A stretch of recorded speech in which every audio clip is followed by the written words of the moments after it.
بسم اللہ الرحمن الرحیم. پہلے آپ یہ ویڈیو دیکھ لیجئے.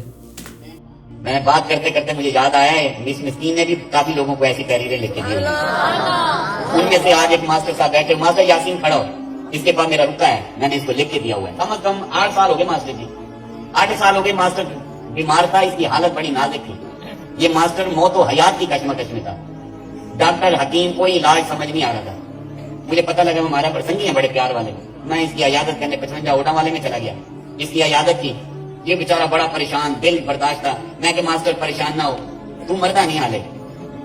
تو میں کہ تینوں یقین نہ آ گئے تو میں تینوں لکھ کے دینا, لکھ کے دے دے. میں کہ تو میری گل سے یقین کر لینا تو چنگا سی, کوئی گل نہیں, لکھ کے دے دینا. میں کاغذ قلم منگا کے لے کاغذ قلم, پہلے کافی کوئی لکھ کے دے دے. میں کہ میں ٹھیک ہے تینوں لکھ کے دینا. ماسٹر کتنا عرصہ جڑی 5 سال لکھا. میں کہ ماسٹر منہ پہ کھڑا ہے, وہ اسرار منہ پہ گواہ ہے.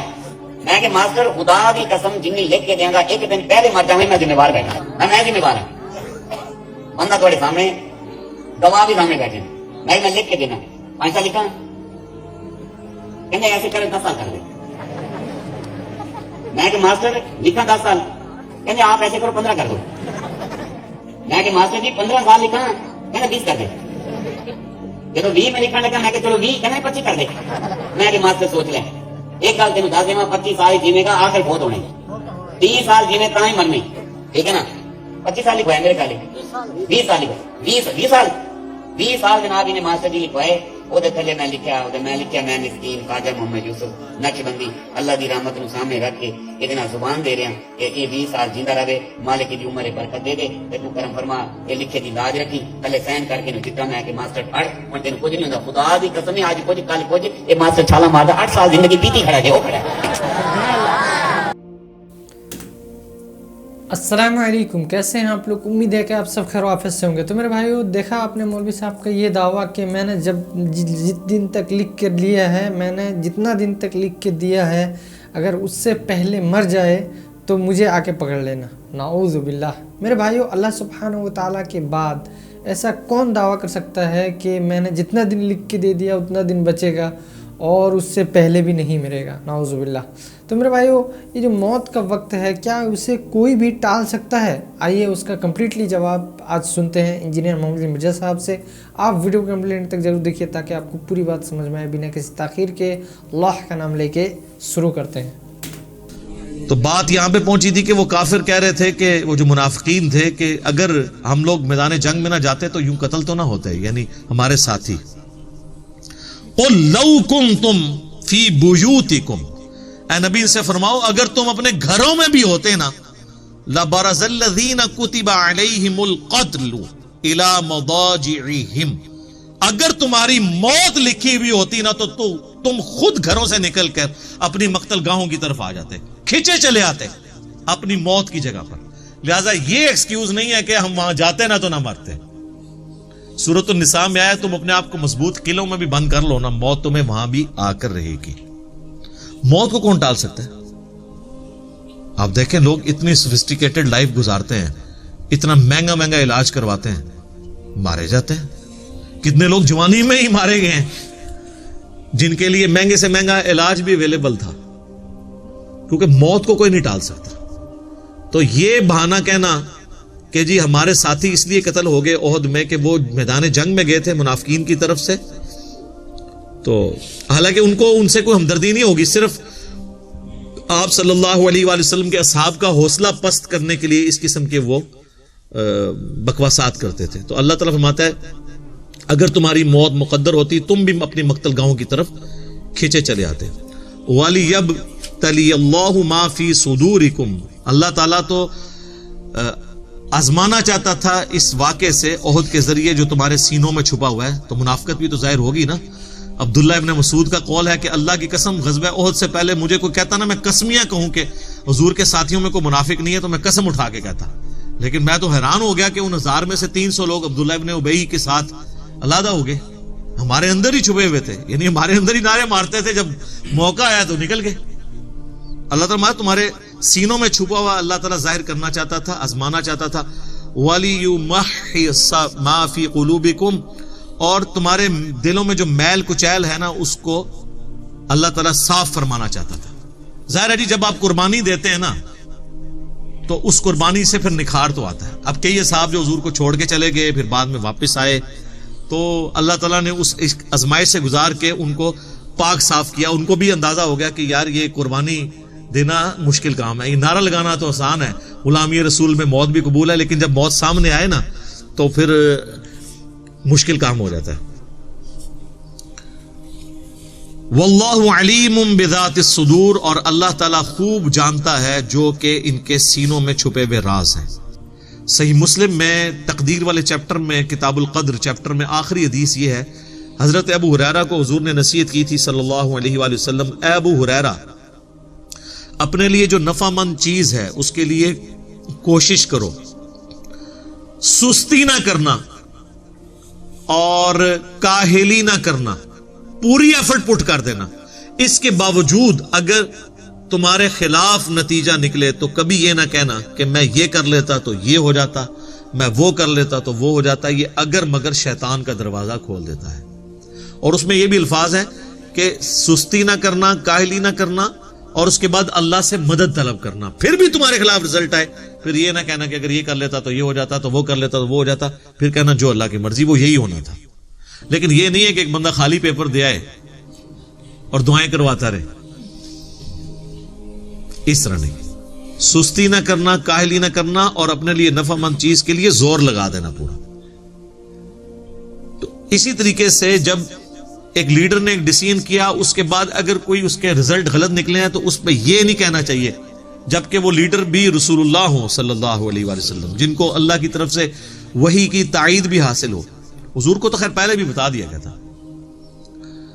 صحیح بخاری میں حدیث ہے, نبی علیہ السلام فرماتے ہیں میں نے خواب میں دیکھا کہ میں نے یوں تلوار لہرائی ہے تو اس کا اگلا حصہ ٹوٹ گیا, تو میں نے اس کی تعبیر کی ہے کہ احد میں ہمیں تکلیف پہنچے گی. اور پھر میں نے دوبارہ تلوار لہرائی تو وہ اپنی اصلی حالت میں واپس آ گئی, تو اس کی تعبیر میں نے کی ہے کہ اس تکلیف کے بعد پھر اللہ تعالیٰ ہمیں راحت دے دے گا.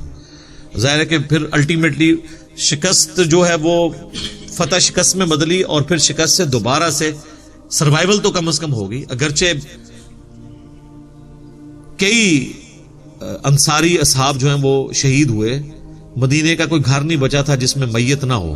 ایک غم کا عالم تو تھا. مہاجرین میں سے بھی حضرت حمزہ بن عبد المطلب, ان کا غم بھی رسول اللہ کے لیے بہت بڑا تھا. وہ آپ کے بھائیوں کی جگہ بھی تھے اور چچا بھی تھے, دودھ پیتے, رضاعت کا رشتہ بھی تھا ان سے, بھائی والا بھی, آرمی چیف بھی تھے, بدر میں بھی احد کے اندر بھی. تو حضور کے لیے وہ بھی غم بہت تھا.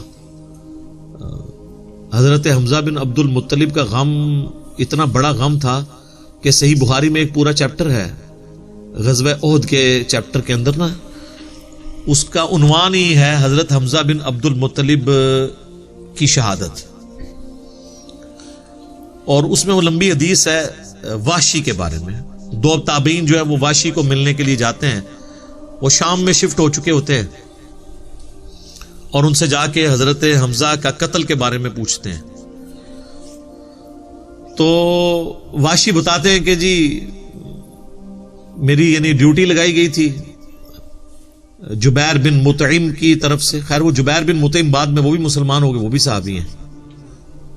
اور ہند جو بیوی تھی ابو سفیان کی, اس نے اپنے باپ کا بھائیوں کا بدلہ لینا تھا. تو وہ کہتے ہیں میں ایک پتھر کے پیچھے چھپ گیا اور میں انتظار میں رہا کہ میں موقع ملتے ہی, سامنے آ کے وہ نہیں لڑا, اس نے چھپ کے جو ہے نا وہ نیزے کا وار کیا, اور وہ کہتے ہیں ناف والی جگہ پہ میں نے نیزہ مارا اور وہ آر پار ہو گیا. اس کی وجہ سے حضرت حمزہ کی ڈیتھ ہو گئی. اور پھر کہتے ہیں میں جب مسلمانوں کو اللہ نے غلبہ دیا تو میں مکہ بھی چھوڑ کے یعنی فتح مکہ کے بعد طائف چلا گیا.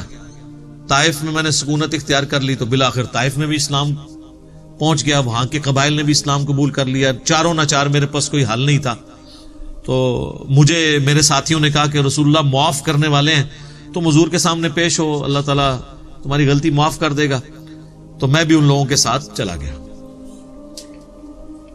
اب وہ نبی علیہ السلام کے سامنے پیش ہوئے. صحیح بخاری کے الفاظ ہیں کہ نبی علیہ السلام نے پوچھا واشی, کہا یا رسول اللہ واشی ہوں. قاتل حمزہ, کہا یا رسول اللہ. آپ امیجن کریں, آپ فرمایا کہ واشی تیرا جو یہ عذر ہے میں اس اعتبار سے اسلام قبول کرتا ہوں، لیکن کیا تم یہ کر سکتے ہو کہ مجھے اپنی شکل دوبارہ نہیں دکھانی؟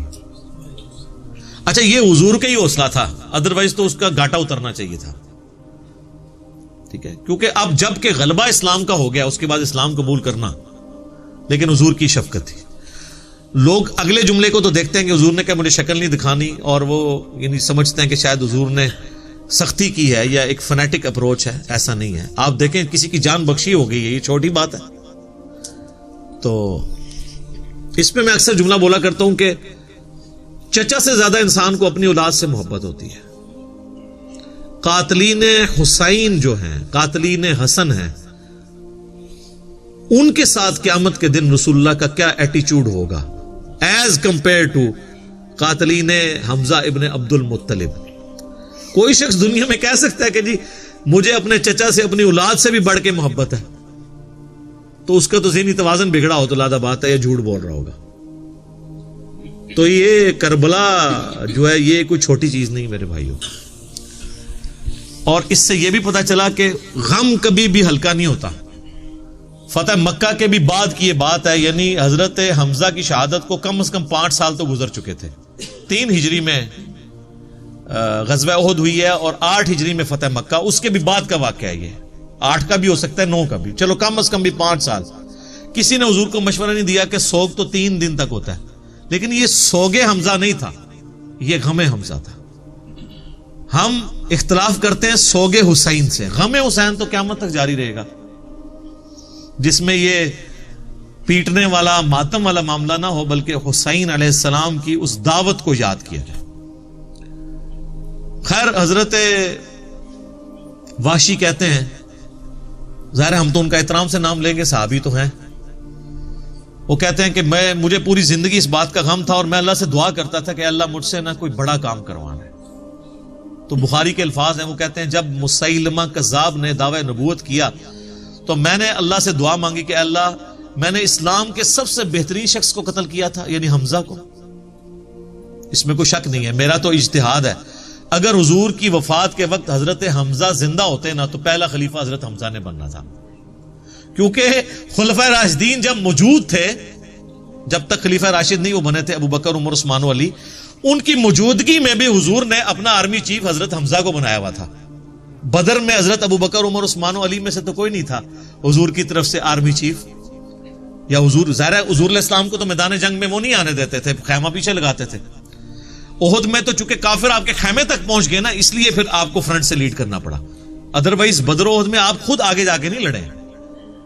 اور حنین کے موقع پر بھی 12,000 کا لشکر تھا اور صرف 80 بندے رہ گئے تھے، صحیح بخاری میں آتا ہے 12,000 میں سے، اور حضور اکیلے آگے جا رہے ہیں۔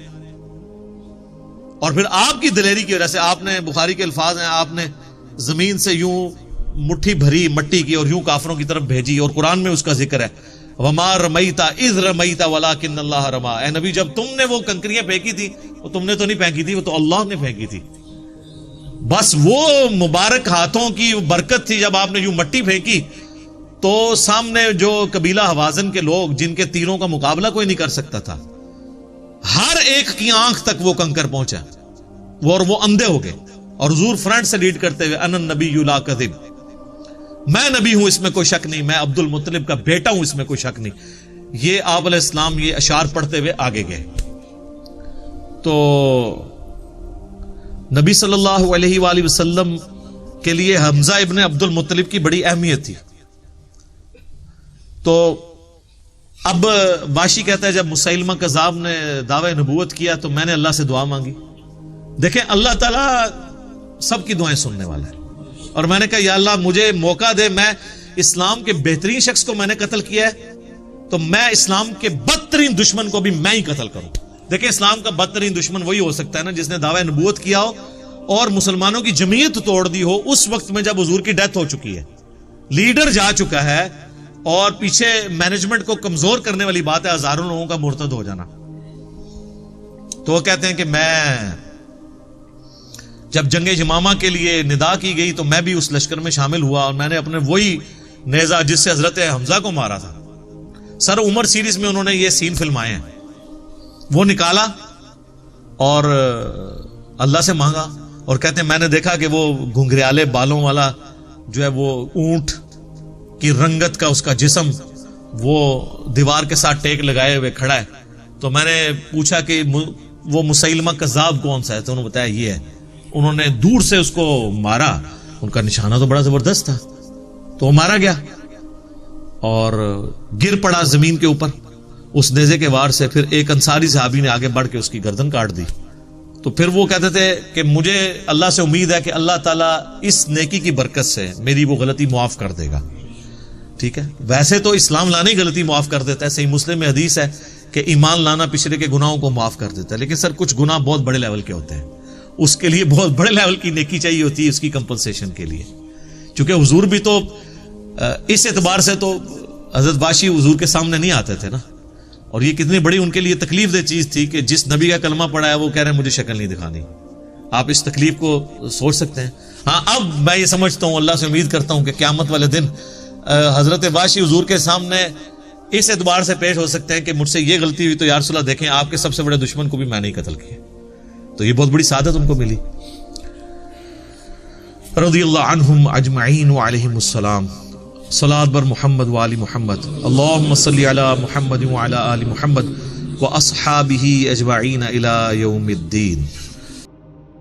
تو میرے بھائی امید ہے کہ آپ کو یہ ویڈیو پسند آئی ہوگی. اور وہ پہلے والے ویڈیو میں جو مولوی صاحب یہ دعویٰ کرتے ہیں کہ میں نے لکھ کے دے دوں گا, جس دن مطلب کہ ایک آدمی کا لکھ کے دے دوں گا تب تک نہیں مرے گا جب تک میں وہ ٹائم پورا نہ ہو, ایسے جھوٹے لوگوں کے بارے میں آپ کیا کہتے ہیں؟ کامنٹ کر کے ضرور بتائیں. ملتے ہیں اسی طرح نیکسٹ ویڈیو میں انشاءاللہ. السلام علیکم ورحمۃ اللہ وبرکاتہ.